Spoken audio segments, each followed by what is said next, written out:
Hi, kumusta po kayo? How are you? And thank you for tuning in to another edition of Paul de Guzman Presents Art. So, I am inside a gallery today. I'm not giving you a bit of a perspective outside because it's kind of miserable outside. It's just right after Christmas, right after New Year's, and in my particular case, it was just right after my birthday. So, it's kind of like one of those times when it's a little bit lethargic, wherein people are still recovering from New Year's, people are recovering from Christmas, I'm recovering from my birthday.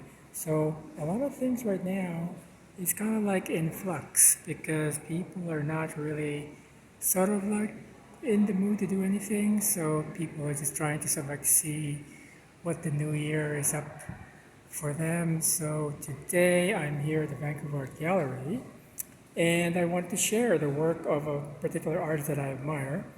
But before we go there, I just want to also acknowledge that we are on the unceded and ancestral territories of the Musqueam, Squamish, and Tsleil-Waututh nations, which is commonly known as the city of Vancouver.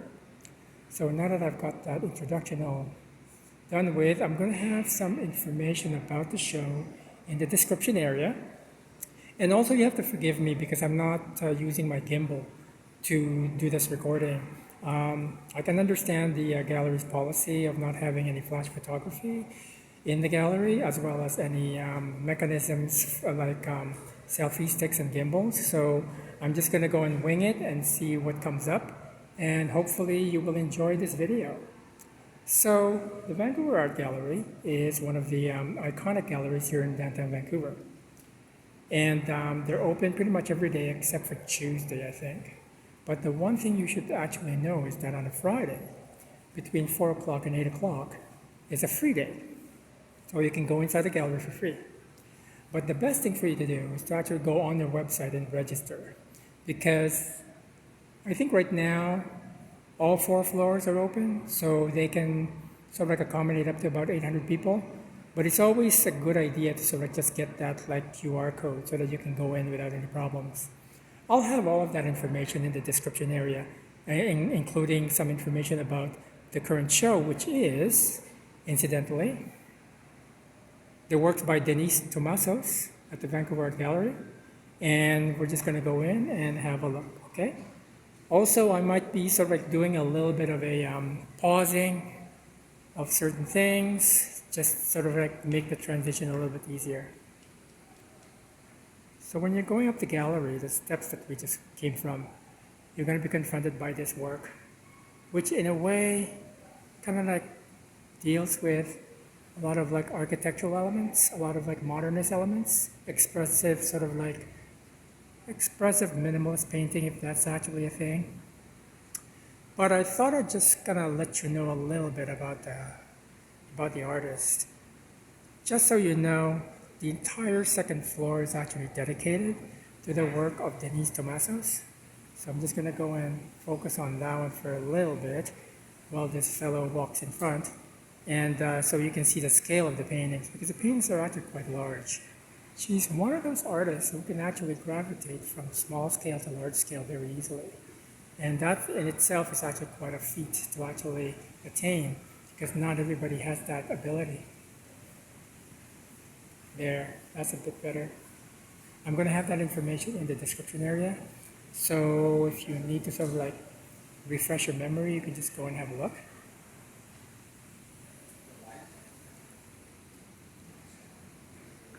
The exhibition is actually chronological, because the artist was born in 1964 and sadly she passed away in 2012. So during all that time, she's had this entire sort of like body of work stemming from the 90s right down to about 2012. And these are the first paintings that we encounter.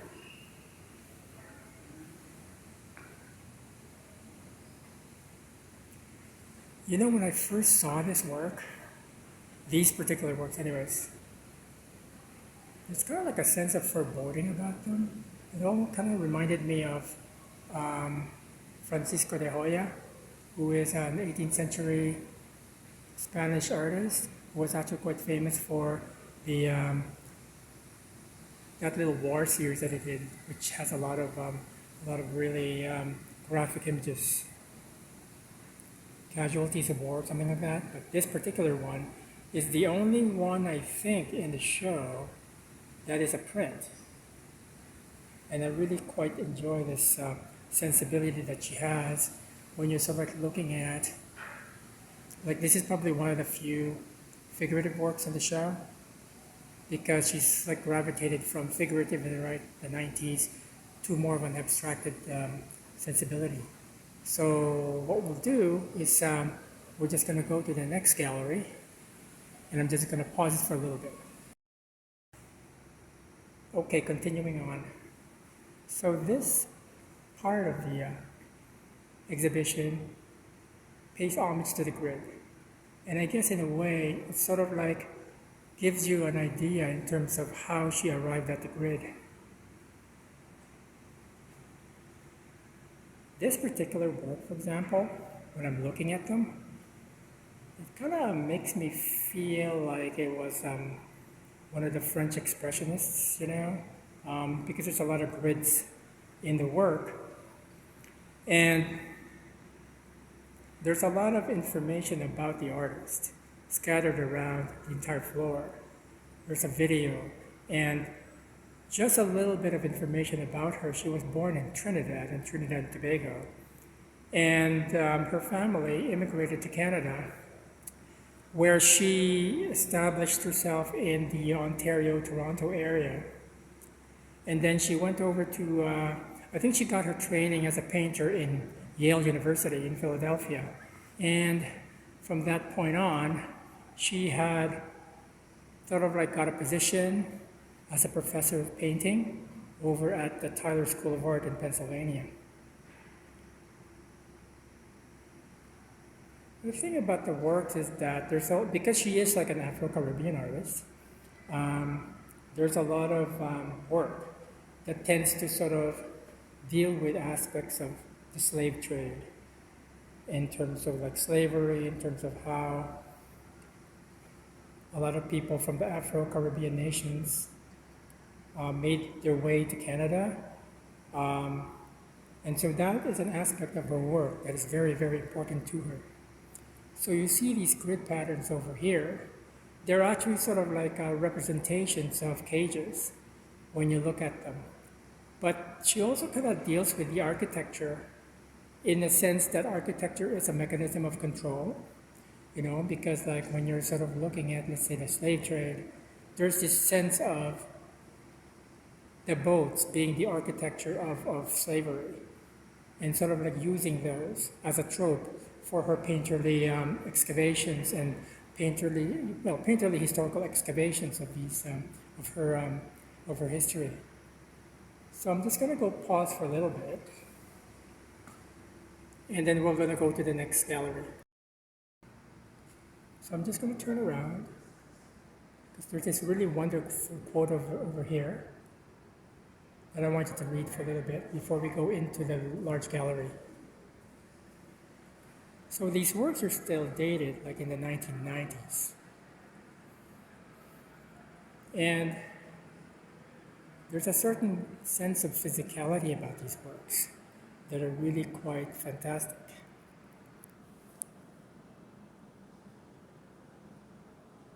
Apparently, from what I learned from the videos, she's a very physical painter.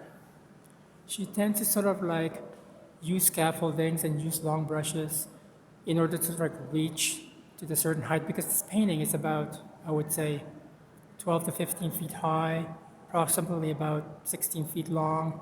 And so there's a certain sort of like sense of physicality about it that one has to traverse when you're working in this scale. And when you're looking at these works, there's this sense of being caged, you know, which is also like one of those tropes that she's trying to sort of address, the entire essence of, or the history of slavery.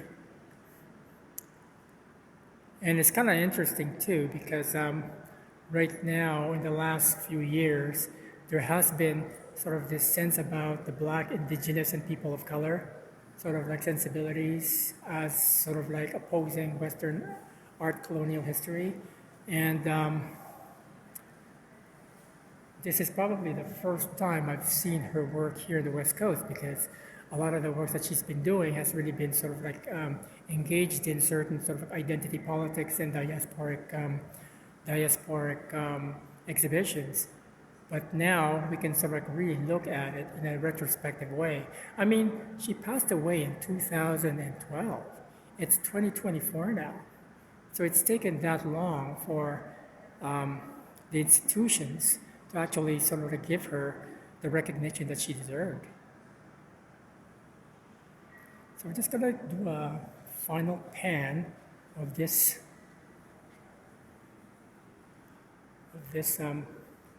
room,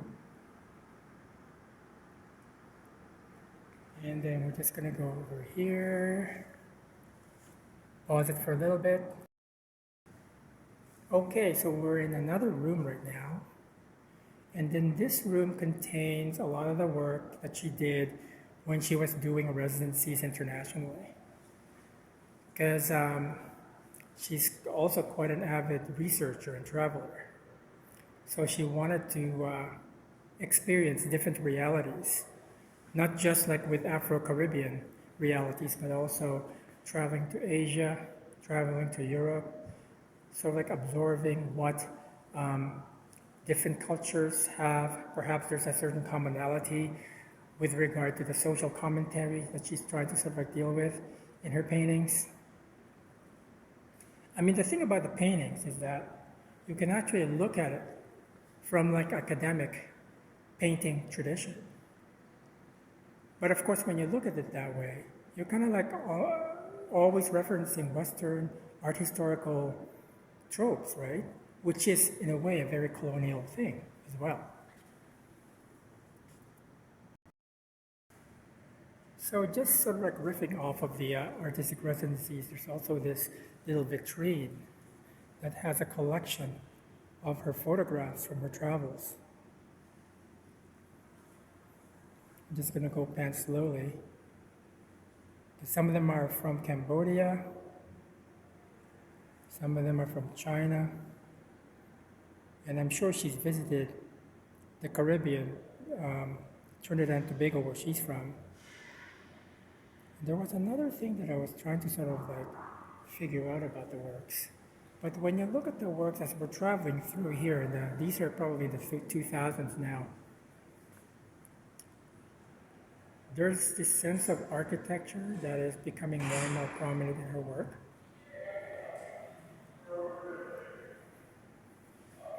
And I guess you can sort of like look at it from that sort of trope as well, architecture and the architectural confinement, for example, when you look at panopticons and stuff.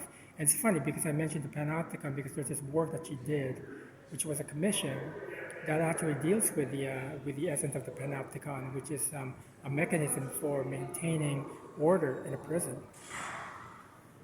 I'm just gonna go around here.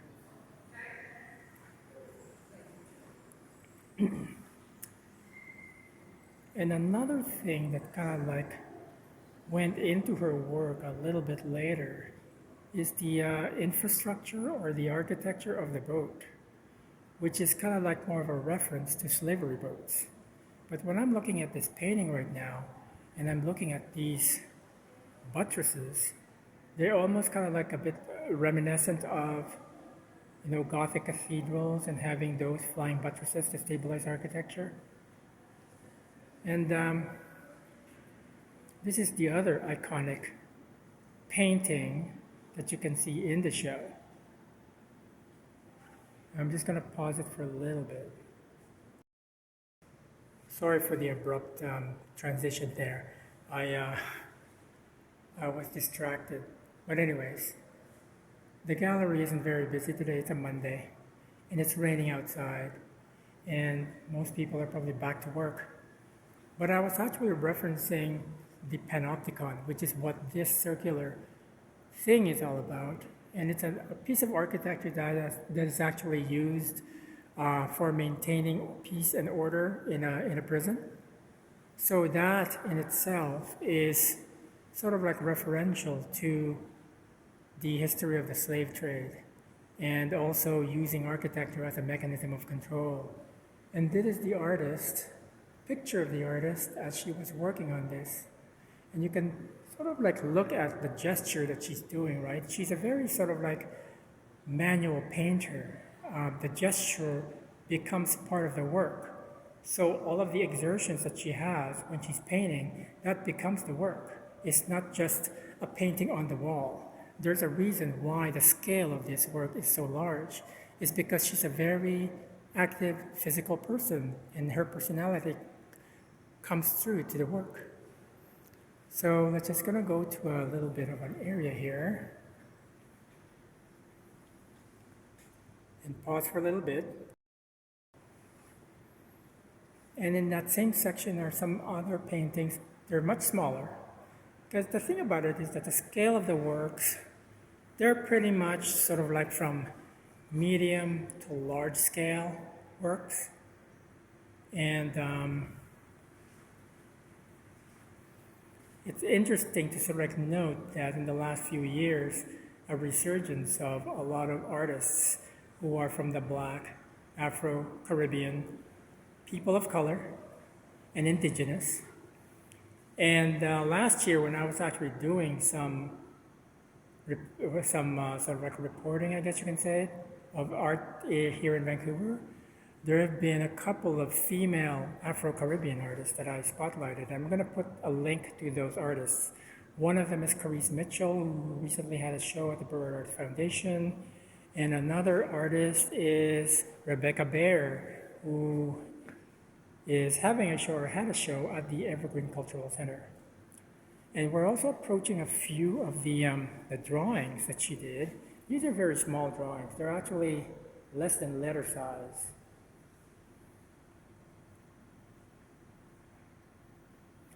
But you can see how adept she is, going from a small scale to a really large scale.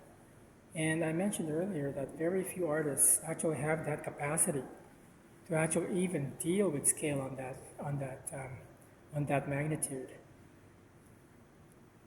I think it's really more about sort of a certain level of physicality that she wants to sort of deal with the work.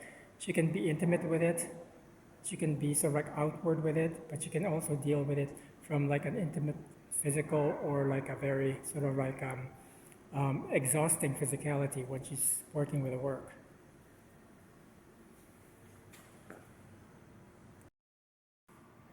And we're just about to enter one of the last sort of like really high ceilings. As you can see a person there, and that's just for scale. And there's also this sense of, I mean, when I first saw the work, I was kind of looking at it from like a sense of graffiti style. And but now that I've kind of like learned more about her as an artist and her working method, it became clear that it's actually sort of like a mesh of all of these worlds of the graffiti, slavery, the architecture of confinement, Western art historical discourse, and how she's actually sort of like dealing with all of that in her own personal history.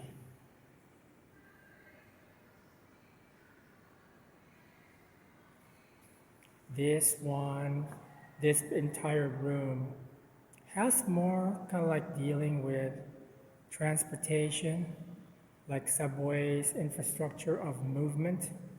Like there's like a lot of boat metaphors, a lot of barges. Like for example, this one, it's almost like a boat or a barge. You go like that. And a lot of the works, if not all of them, are actually acrylic. And I think it makes sense because acrylic is actually much more economical as a medium. Like, can you imagine sort of creating a painting of this size, like about 20 by, well, 20, maybe about 16 feet across by 8 feet high in oil?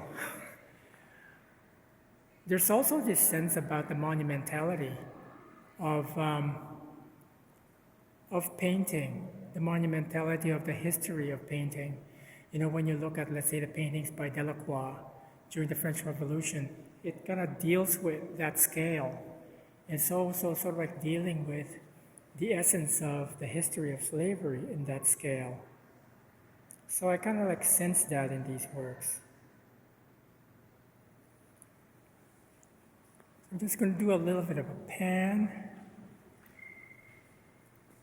This area. One last view.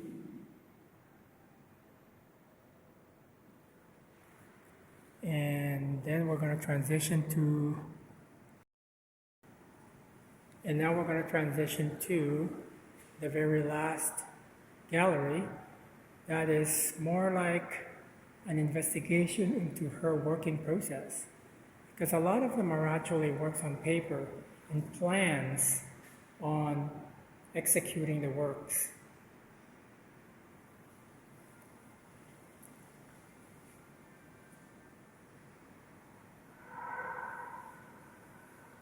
And there's also a little vitrine in the middle that kind of gives you an idea in terms of how she works.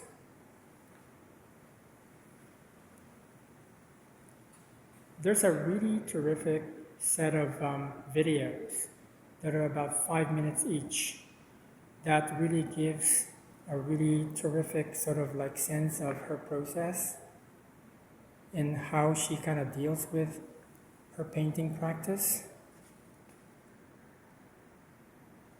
And I'm just going to go and zero in on this one. That's the last of them. And then we're just going to go and disappear for a little bit. And we're going to back where we started. This is the late work. So, I hope you enjoyed that, because I certainly did. This is the third time I've been to the gallery just to have a look at the work. And every time I see it, it just says something different to me. And I hope you have the same experience too.